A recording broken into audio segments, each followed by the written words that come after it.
Good evening. Welcome back. Glad to have you here. I've got a hot drink in hand just in case anyone was worried. Got a little bit of jazz in the background.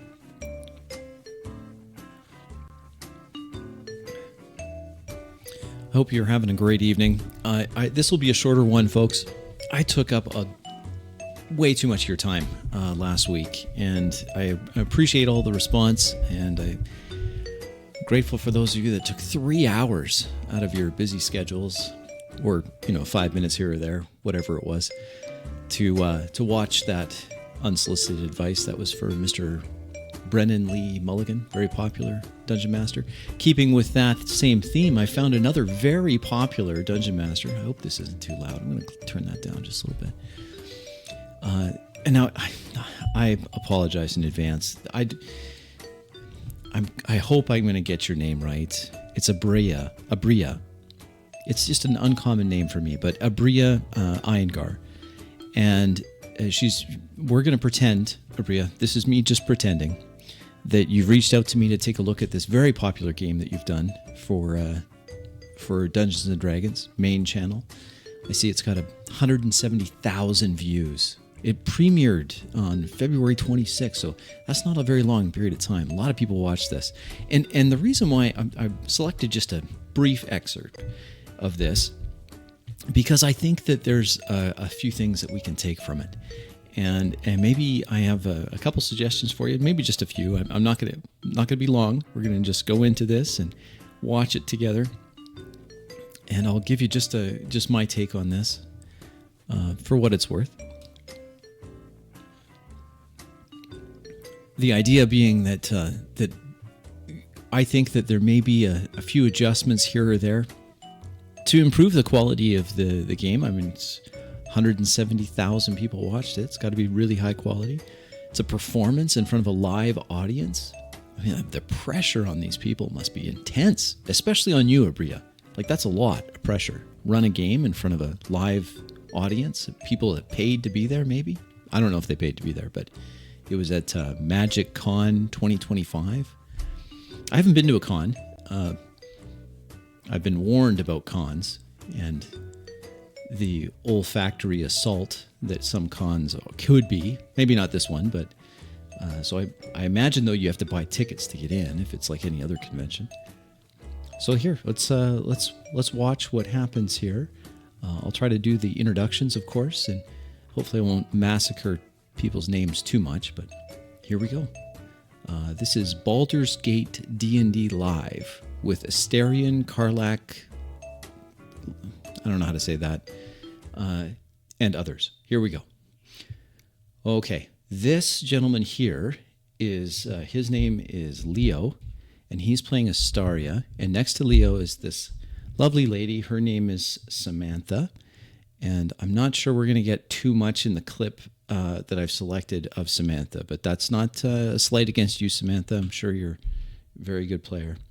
And there's two other players, and then, of course, the lady of the hour, Aabria. Oh, man, I hope I'm saying that right. Here we go. Well, that's... still thinking about what to do. Sorry, folks. Hold on. Right. We have a bit of a problem. This you enormous... don't say. Okay. This here is Theo, this gentleman. And next to Theo is Devra. Not Deborah, Devra, the V. Hey. So, your god? Yes, I do. Vlakith. Yes. Do you think they can help? No longer my god, Astarion. Oh, that's right, with the whole thing of the blah, blah, blah. I don't know. I mean, Keep my talking, own I'm enjoying person, this. Mum, Everyone make a perception check. Okay, Aabria, when you say keep talking, I'm enjoying this, and then you immediately call for a dice roll, doesn't that interrupt the talking, the banter back and forth? Like, I'm not against it. Just to be clear, I'm not against interrupting banter.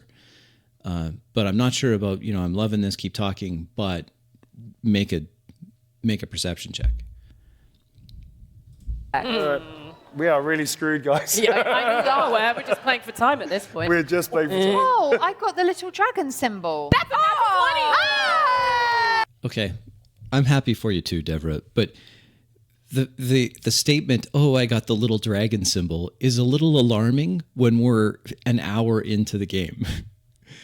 I worry. Okay, just an aside. I love teaching people role-playing, Dungeons and Dragons, other systems. I love it. I love introducing new people to the hobby. I think it's healthy for those of us that have been in the hobby for decades. It gives you new eyes to see it for the first time again, to experience it for the first time again, vicariously through someone else that you're teaching. I do think that it's important to give new people a little bit of a primer. Now, it's possible that in your defense, Aabria, it's possible that Deborah didn't do the homework and didn't learn the basics. And so now she's trying to wing it in front of a live audience, not even a studio audience, a live audience, which would be a little hair-raising.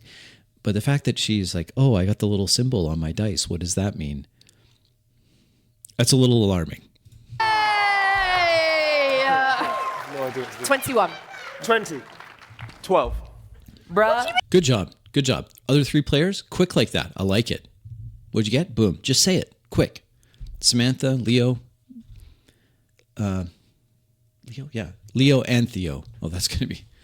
You are got just 20 so as happy well? Here. No, 14 plus 6. I've got Thank 21. God. Dirty 21. Yeah, dirty 20. You two clock it, but I'll just give you a little extra information since you got a natural 20. You hear the sounds. It's strange. All of the natural things that were fleeing this area once you revealed the hand of Vecna, it got very quiet over here, but now you're beginning to hear sounds come back. Sounds like skittering.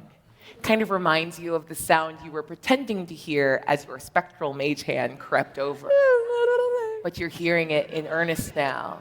Nails across cobblestones. Oh, I know what this is. Okay, I like that, Aabria. The nails on cobblestones. It's good. This is not good. Yeah, Really? thanks. No, I didn't. Okay, she didn't say that to you, Leo. She said it to Deborah. Oh, this is Neil speaking. This is not good. It's a nice bunch of flamingos come to say hello. Oh, I'm getting your name wrong. It's not Leo. It's Neil. I'm sorry. I wrote it down wrong. It's my bad. It's Neil Newbon. I'm sorry. That doesn't. So it's Theo and Neil. I got it wrong. Sorry. I'm not starting again. Okay, can I immediately take out my short bow and just start scanning for these bloody things? Absolutely. Thank you. You should probably get your weapons out. Yeah, I'm gonna pull my rapier out Yeah. soon. Straight Astarion, would you tell us what is going on? No, you got a natural 20. Yes, sir. So You know. you know that you are hearing sort of beyond belief the sounds of hands coming closer, but you don't hear footsteps, just hands. Yep. And what's coming next will not have a surprise round on you.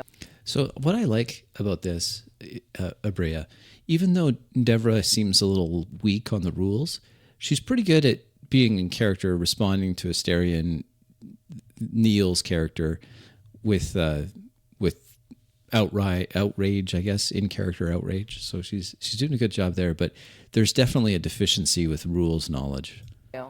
But I do need all of you to roll initiative. Yep. Let's do it. Which I have advantage over. Hooray. 3. Oh my God, my guys. Sorry. I did a normal job at this. All right, Will, what'd you get? I got 7. Hey, bud, you gotta roll better. I'm so excited to be at the table with you, and I just need you to really step up. You're using a D20 dice mechanic. It's a luck die. I'm not a huge... I mean, I use it in many games, but I'm not... It's just a luck die. I need you to dig deep from now on. Please tell. I got a 3, okay? Girl. I just got a natural 20. Give me a... Okay, all right. Your dice got a little tired, I understand. Astarion. I got a mere 23. 23? How can you get a 23? Because I rolled a You add- 17. because plus- Rogues are very Plus- overpowered. Well, wait a second So then. many things happen where you roll a die and then add a number. Wait. And I know you. Okay, so this is a case. Now, I don't understand these celebrity sessions, admittedly, Aabria. I don't understand them as much as others that religiously follow them. But this is a case where Deborah Wild, she doesn't know the base mechanic of the game. Roll the d20, add modifier to number. Somehow she's not got that.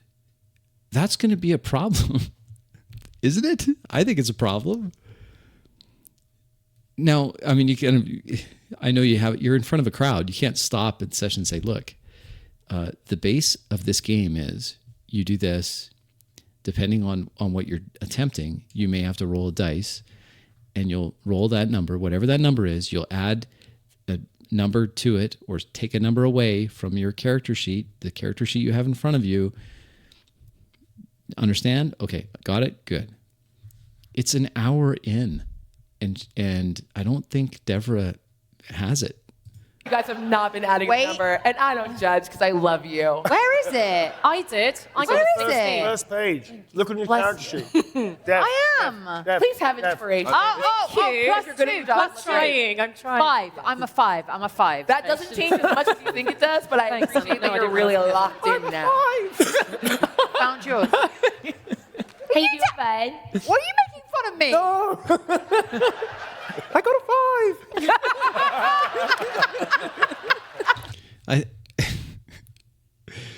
Theo, that was pretty funny.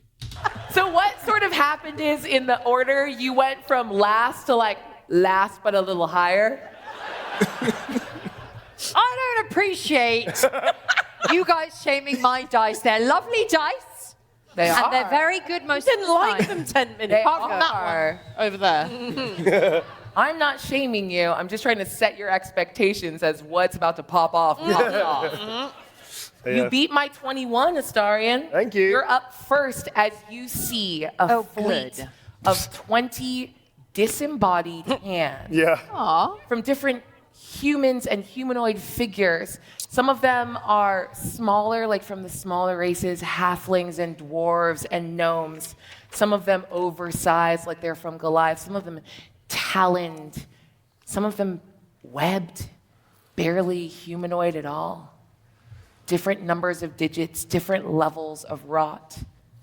A fleet of them crawl towards you. Do any of them have Welcome nice to my gels? crawling claws. Huh? Any of them have nice gels? Yeah. Okay, so we're in the alleyway, right? We're in the alleyway, and Okay. you're about to get. Swarmed. I mean, yeah, you're in a little side alley. You're nowhere near the alley you were supposed to be at. Let me Sure. be so clear: you didn't do your job. So, I think these are mostly expected to be railroads. Like you're supposed to do the thing, right? So you stay on the track, you do the thing, here's the quest, do the quest, no deviation from the quest, just do the quest. And then add your color commentary and kind of play to the crowd. I think that's the idea. We got that vibe from you. Yeah. I'm just trying to like really clarify that you You did said do the thing. we were welcome to derail this game, and I feel we've delivered. Look, Good for you, Samantha.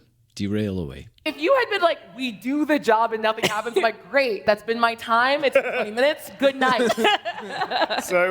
so I'm immediately going to spider climb my way up the wall. Like, Yeah. good luck, everybody. Whoop. Just like scoot straight up. And then when I'm at the top, Yeah. do I have it? I can't remember if I have anything like, I want to sort of do something fun. Do I have any oil for like our lanterns and things, like our campus packs, like adventuring packs and stuff? Neil, do you think I would say no to you? I don't think you'd say no. I'm not. All right. I think you've got, A lan- Shouldn't it be on your character sheet? Isn't it on Aabria? Isn't it on his character sheet? If it's on the character sheet, great, go for it.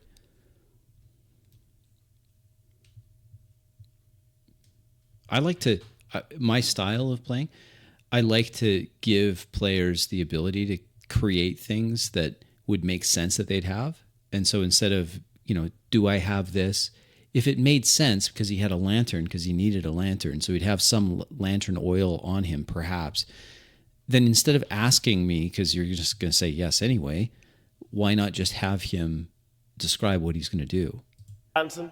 I'll say you've got how much water is in your water bottle now? Like roughly 3 or 4 ounces. And you know that there are 20 hands a little spread out crawling towards you. So you're not going to be able to soak all of them and ruin my encounter immediately. Okay, I would be, I know it's all in jest, like it was just a lighthearted, you're going to the players are going to ruin my encounter. But it's not, especially with people like Dev, who seems to be new to the hobby, and whether or not she's going to stick around, who knows? But I hope she does. But if there's someone out there that hasn't played before, then I think it's helpful to not think in the matter of you're ruining what I've prepared. No, it's just an obstacle in the world. You can overcome an obstacle in the world, or you will have to flee, and the obstacle is insurmountable for you. You have to readjust or die. Or become injured or captured or something else happens. It doesn't have to be binary, succeed or death.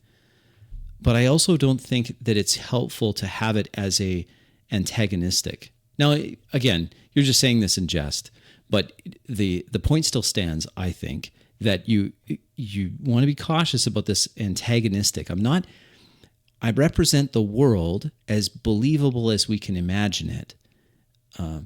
It's not that I'm out to get you, per se. It's just the world is dangerous. I think that makes sense. I appreciate the But what I can do, which I thought might be fun, because my bonus action is the crawling. Okay. I've got little uncanny, what's it called, to go up the wall. And then I'm going to fire bolt, because that's a cantrip of mine, as an action, this oil, and spray it down like a rain of fire onto the crawling hands. Okay. I want you to talk to me about the sort of order of the firebolt to oil, because you're missing sort of the part where a Molotov cocktail gives you time. Oh, yeah. No. Yeah, you screwed up there a bit, Neil. I like where you were going with this, but yeah. Either you give me just a general performance check to make a Molotov cocktail, or I mean, you probably or you just go full fire breather and we see how it goes. next to the person who's on fire. Yeah, exactly.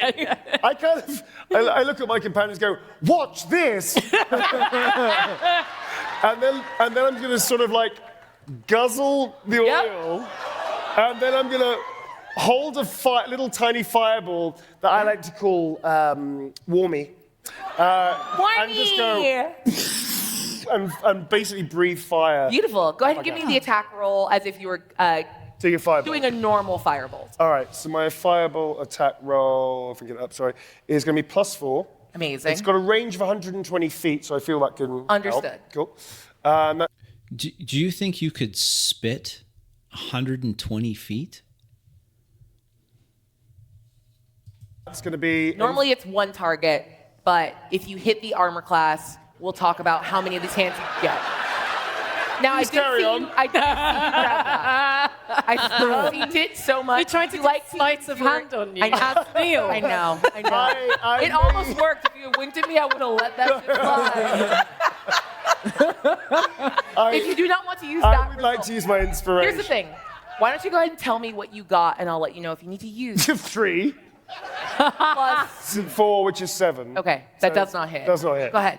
So can I use my inspiration? Please do. Thank you very much. And I can only give you one inspiration at a time, so the faster you use it, the faster I can give it back. It's better, yeah. All right, so inspiration, that's going to be a 8 + 4, which is 12. A 12 just hits. Watch.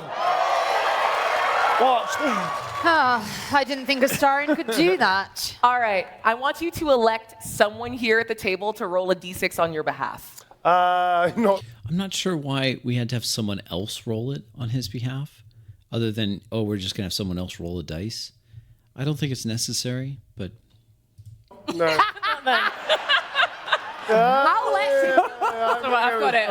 If you, okay, I was going to say, if you pick Theo, I can do it. It's not my fault. You guys just Those of you with God's small prayer, please. I just rolled a nat 20. It's a 4. That'll You can hit 4 because I'm doing all of them, am I? No, I'm doing. Oh, I you were very just excited. You were just rolling to see, like, I was just having you be a part of what was happening. So, Okay, so it was just to involve the players. Let me just go back. I don't know what happened there. She rolled a 4. There we go. Let's start right there. Oh, that'll you can hit 4 because I'm doing all of them, am I? no. Oh, I You were very just excited. You were just rolling to see, like, I was just having you be a part of what was happening. So, D10. I don't think that it's necessary to do that, Aabria, if the turns are shorter, then everyone feels like they're involved because they get more turns. This is taking quite a bit. Neil's taking quite a bit of time here. Oh, you need 10. Oh, no, I've got 2. This is good. as you roll your damage, I'll describe what this looks like. I don't think it's necessary. We kind of got the impression. The idea, I mean, your narration is it's not nothing against your narration. The issue is that allowing the players the creativity to narrate it. The success is already given. We've already determined that by the dice roll. You narrating it again doesn't bring anything more. It just adds more narration. That's all. It's just more narration. I mean, you're good at it. I'm not saying you're not good at it. It's just that it's a lot. And I don't think it's necessary because Neil can narrate it. And then the next player narrates it. Maybe you narrate the failures or something. Guzzle your lamp oil and leaning off of the wall, just in a very strange sort of Spider-Man moment, you spit a spray of the oil, and then your eyes flash as you cast Wormy behind it. It catches the spray, reaching forward, and in a bloom, like a beautiful, like peacock feather, just flares out at the very tip. Panache. You catch the first 4 hands with your burst of fire. Yep. How much damage do you do? I don't know. It's going to be a mere 19 points of damage. Incredible. I'll let you know the hit points for a crawling claw is 2. Yay! So you kill 4 of them quite easily. How many are there? There will be another 16. Don't. All right, Deborah, she did say that at the beginning. She said that. All right. worry. I got hands for everybody. Good luck, everybody! And like as the first 4 that were crawling shrivel up, the ones coming in behind that are also like moving up the walls and closing in on you and closing in all of you, give a little thumbs up. They keep going. And now I get to go with 16 hands. Let's go 4 for each because that seems really fun. We'll just roll in general. What do the hands do? I mean, what kind of stuff can they do? Okay, can you just look at this really quick? Do you see what that is? How many hit points? My eyesight. No, it's okay. I have Great. 60. I'm gonna put it right Well, there. 59 actually. What could it? It's like a symbol. You're 52. Yeah. The symbol on these dice is a What does natural that 20. mean? And she just played you. So We're all dead. of my crawling We're dead. claws have crit. 4 for each of you. Okay. Can What sort of damage do they do? It's find just it's gonna be necrotic damage. Oh, great. So do we all get damage? Yeah. Yeah. I'm gonna give you some in a second. Don't worry. Don't worry. Whoa, I am worried actually, but not as worried as other people. How should be bad on this could it table. be? It's just a hand. I've got uncanny dodge. Okay. How does that work? That works. When an attack you can see hits you with an attack, I can take a reaction to half the damage. Okay. Rounding Great. down. Yeah. Each one of you. Thank you. Thank you. Yeah. A little late. That's okay. Each one of you across these 4 hands as they splinter off to attack each of you. I'm going to take 24 points of damage. No. I think that a better way of doing that, 24, is describe the effect. Like, are these hands, this necrotic damage, so is it rot? Like their skin discolors wherever the hands have touched? That'd be cool as part of it, because you're good at descriptions. Like I'd like to, I want more of what do I see, the damage. What do I see? Like, necrotic damage is horrifying. So to describe it, oh, it's fantastic. But we have a bit of an issue here, and we're only going to watch another minute or less of this game, because I want to end it on this. I think it's a really important point. I also have I dodge. crit. Yeah.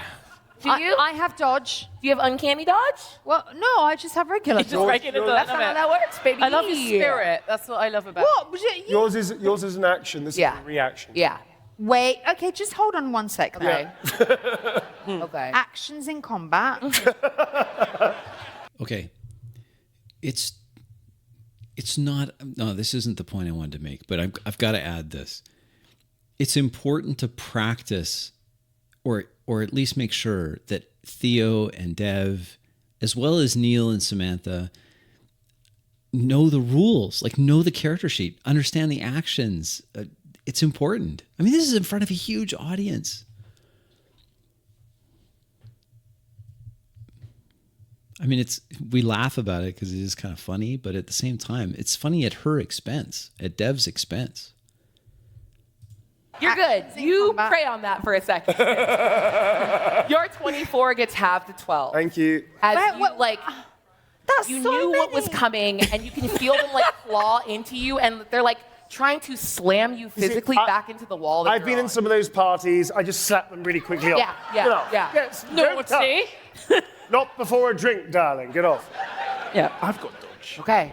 Where are I these take reactions damage. I don't then? have any I've got resistance dodge. to Yeah, but they're not. That's a necrotic reaction. while Fair. raging. Fair. Okay. Fortunately. So Samantha was talking there, but we couldn't quite hear it. There was some. Do we have reactions? Yeah. Do you have special ones on your sheet? No. Okay. How many hit points do you guys have? Well, Why are you asking? Now here's why I want to end on. Let's listen to the answer. Total. I don't want to tell you that. You gotta I'll kill you without knowing. Okay, that's what I'm ending on. Devra said, I don't want to tell you that. And the answer that you gave her was, I have to know or I'll kill you without knowing. Now, that's what I want to end on. And it goes on, I'm sure there's other good parts and hilarious parts.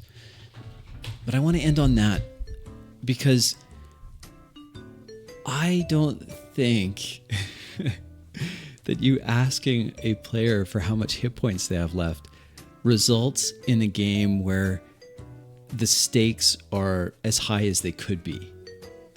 What I mean by that is I want a world that's believable. And a world that's believable is one where damage is damage. It's not the temptation is too high. If you know the character's exact hit point total, then what would you use that information for? To alter a roll so that you don't accidentally kill you? That's what you had said there. I might just accidentally kill you. But that's putting your thumb on the scales, isn't it? I don't think you need to put your thumb on the scales. If you want combat to be exciting and tense, there has to be something at stake. Real stakes.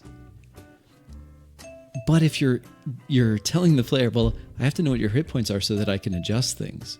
Well, why else would you know? Why else would you need to know other than you were going to adjust the outcome of that attack?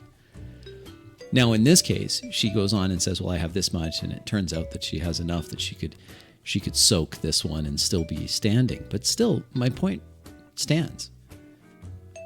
I don't think game masters do themselves or their games any favor by keeping a running total of what the player character's hit point total is, so that, oh, well, I can adjust it.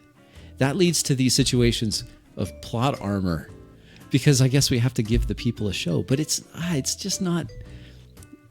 The world starts to break down, and I think it's better to not have that. I think it's tense. It's more tense. Combat's more. It's more nail biting. Like, what are we gonna do? Someone could die. The other thing you could encourage is, instead of going immediately to the abstract, which is the hit point number, it could be the description that on the player's turn, the description they give of what has happened to their character.